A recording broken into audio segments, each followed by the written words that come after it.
Bismillahirrahmanirrahim. Assalamualaikum warahmatullahi wabarakatuh. Salam sehat dan salam sejahtera untuk semuanya. Semoga hari ini semuanya senantiasa selalu sehat dan bahagia. Selamat datang kembali di channel Bidan Cahya dan pada kesempatan kali ini kita akan kembali membahas soal-soal ujian kompetensi bidan dan untuk saat ini, kali ini dengan topik nifas. Ada 10 soal yang nanti akan kita bahas bersama tentang nifas. Baik, langsung ke soal pertama. Soal pertama, seorang perempuan usia 28 tahun, P1A0, postpartum 12 hari, datang ke rumah sakit mengeluh payudaranya nyeri dan bengkak. Hasil pemeriksaan terdapat inflamasi dan kemerahan pada payudara di sebelah kiri. Pertanyaannya, apakah diagnosa pada kasus di atas? A. Bendungan payudara. B. Tumor payudara. C. Mastitis. D. Abses payudara. E. Kanker payudara. Kita lihat kata kunci. Selalu kita cari kata kunci setiap kita membaca soal UKOM, soal kasus pada UKOM. Ya, kata kuncinya apa? Kata kunci yang bisa kita dapatkan pada kasus tersebut itu adalah payudara nyeri dan bengkak. Kemudian hasil pemeriksaan terdapat kemerahan, inflamasi dan kemerahan pada payudara di sebelah kiri. Nah, kita lihat opsinya. A. Bendungan payudara. Kalau bendungan payudara, kita tidak mendapatkan data apakah tidak di situ tidak ada data bagaimana menyusuinya. Ya, kemudian bendungan payudara itu biasanya tidak ada tanda inflamasi. Kemudian option B, tumor payudara. Tidak ada data ada benjolan pada payudara. Jadi tidak mengarah pada tumor payudara ya. Tidak mengarah pada tumor payudara karena tidak ada benjolan. Bendungan juga tidak ya.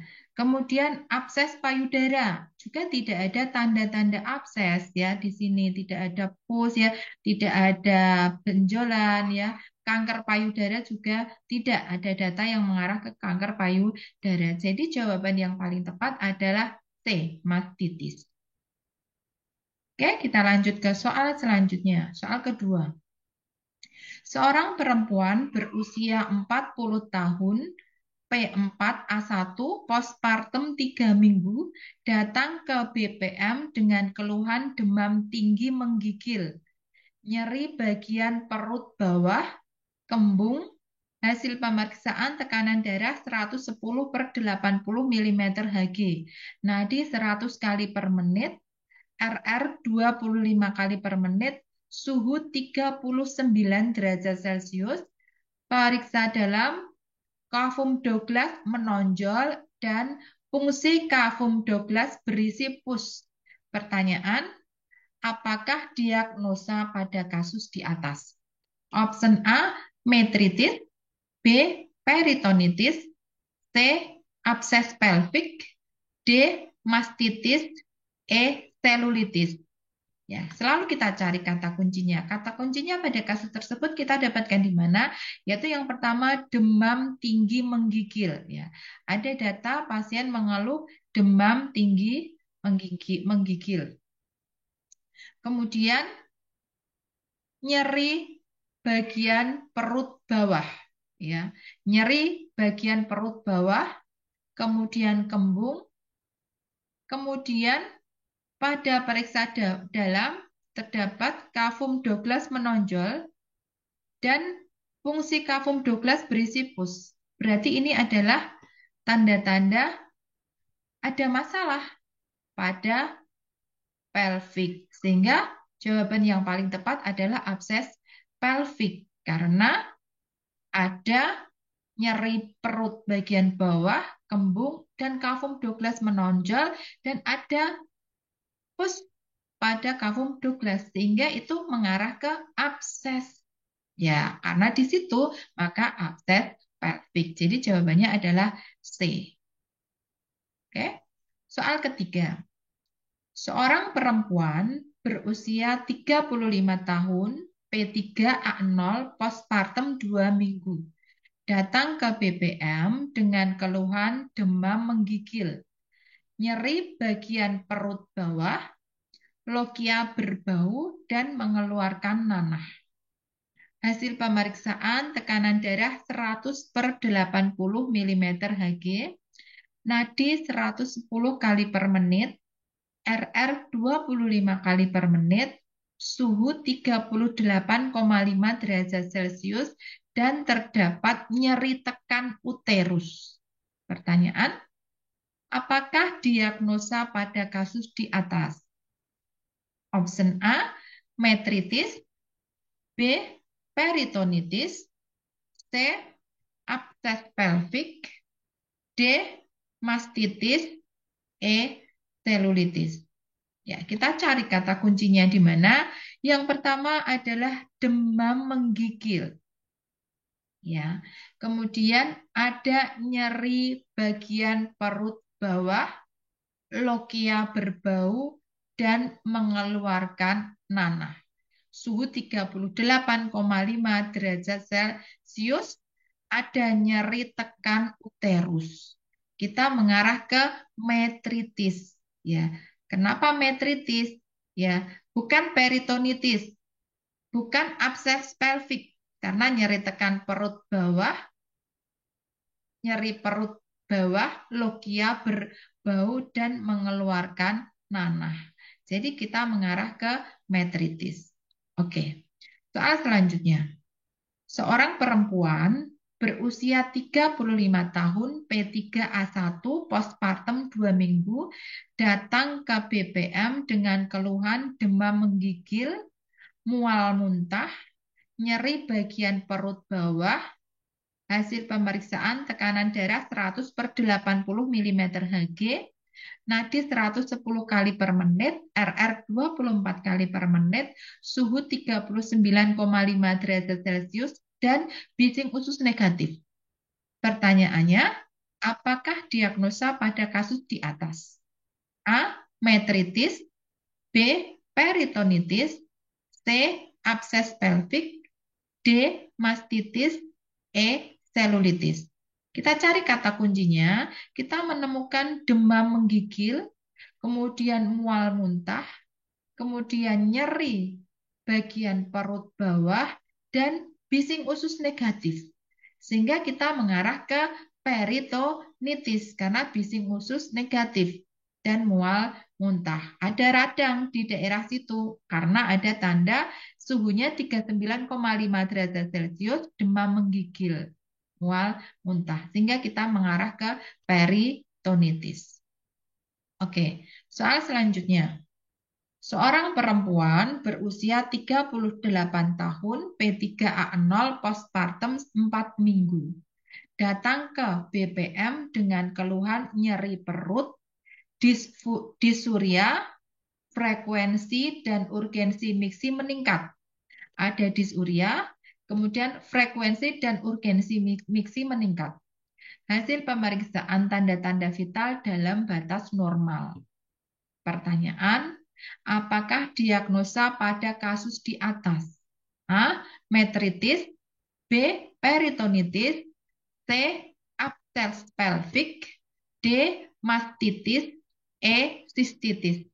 Kita lihat kata kuncinya ada nyeri perut, ada disuria, frekuensi dan urgensi miksi meningkat.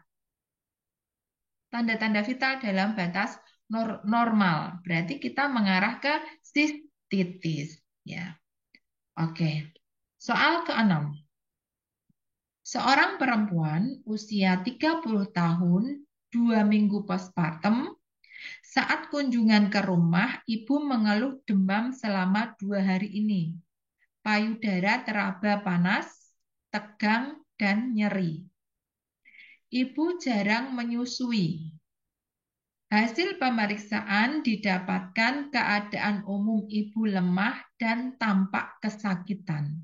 Suhu 38,5 derajat Celcius.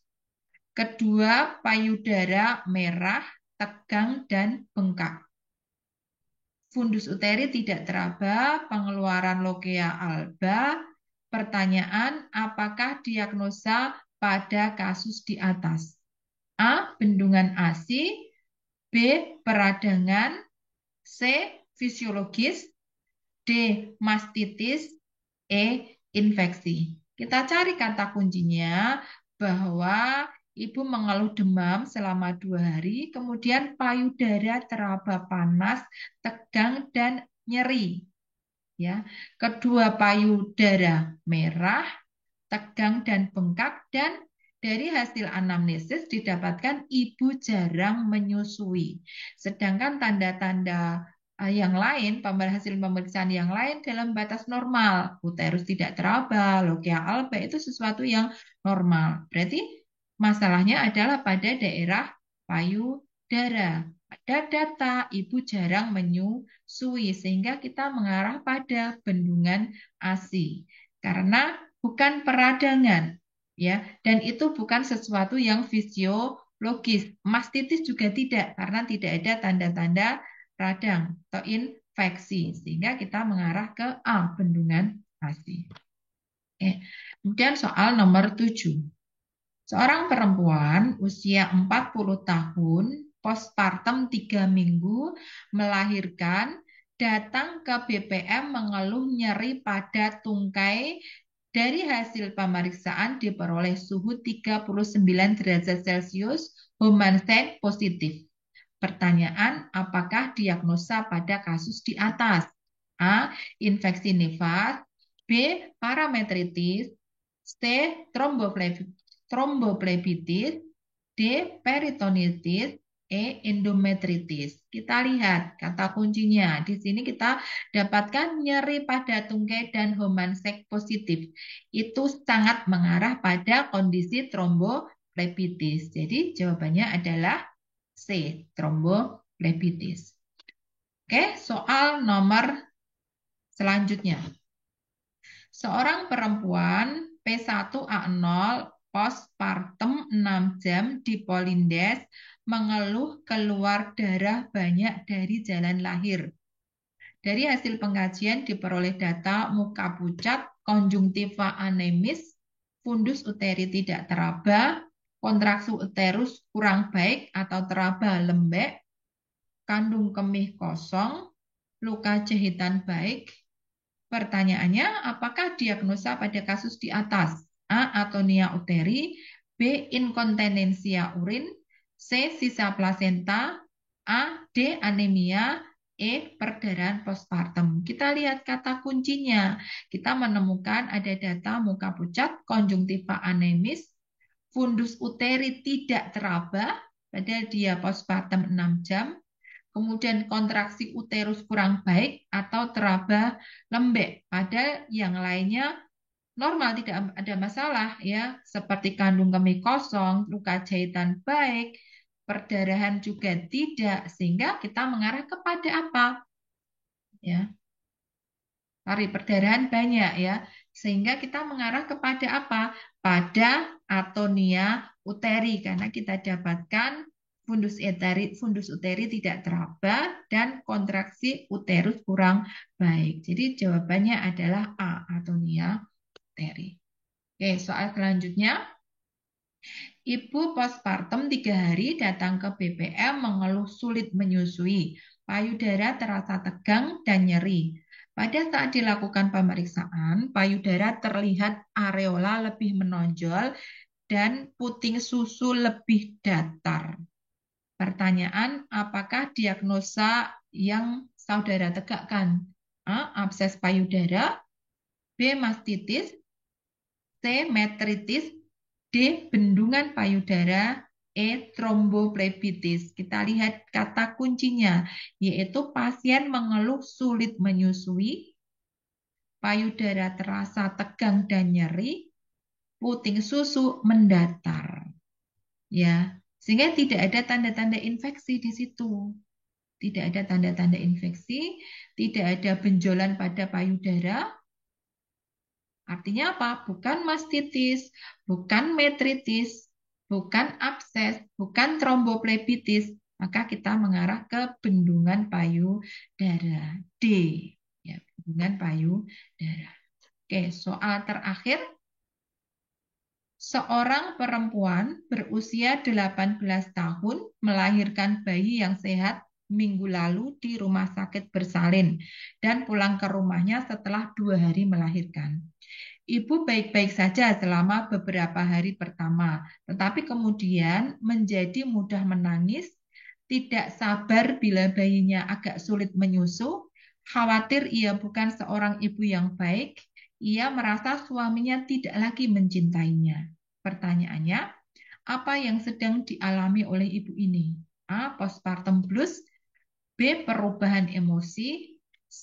Psikosa postpartum, D. Depresi postpartum, E. Reaksi neurotis obsesif. Kita lihat datanya bahwa ibu sekarang akhir-akhir ini menjadi mudah menangis ya, berubah yang tadinya tidak masalah menjadi mudah menangis ya, kemudian tidak sabar bila bayinya agak sulit menyusu, khawatir ia bukan ibu yang baik, itu mengarah ke tanda-tanda postpartum blues. Bukan hanya perubahan emosi karena dia postpartum ya, karena tidak ada penyebab perubahan emosi, tidak ada yang memancing perubahan emosi.